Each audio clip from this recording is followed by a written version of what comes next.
என் ரவுபனிஸ்தார் SDPI கட்சியுடைய தொழிற்சங்கத்தின் மாநில பொதுச் செயலாளர்.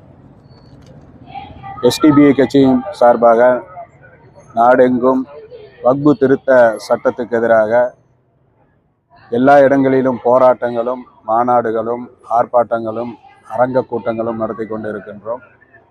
என்ன காரணம் என்று தெரிவிக்கக்கூடிய நேரத்தில் இதே போன்று இங்கு சிங்கை தொகுதியிலும் இந்த மனித சங்கிலி கையை கட்டி கொண்டு மனித சங்கிலி போராட்டம் நடத்தி கொண்டு இருக்கின்றோம்.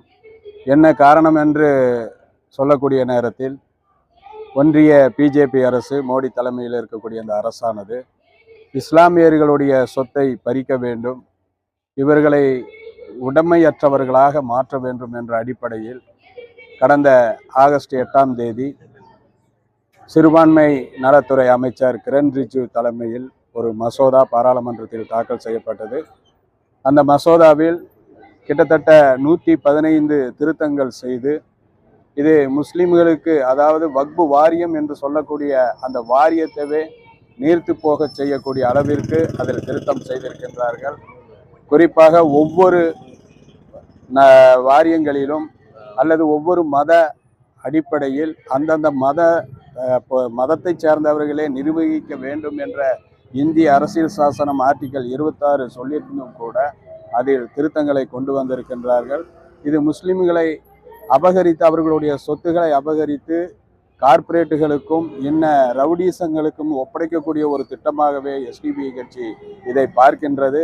1995 அப்போதைய ஒன்றிய அரசு காங்கிரஸ் கொண்டு வந்த அந்த வக்பு திருத்த சட்டமானது அது சிறப்பான சட்டமாக இருந்தது.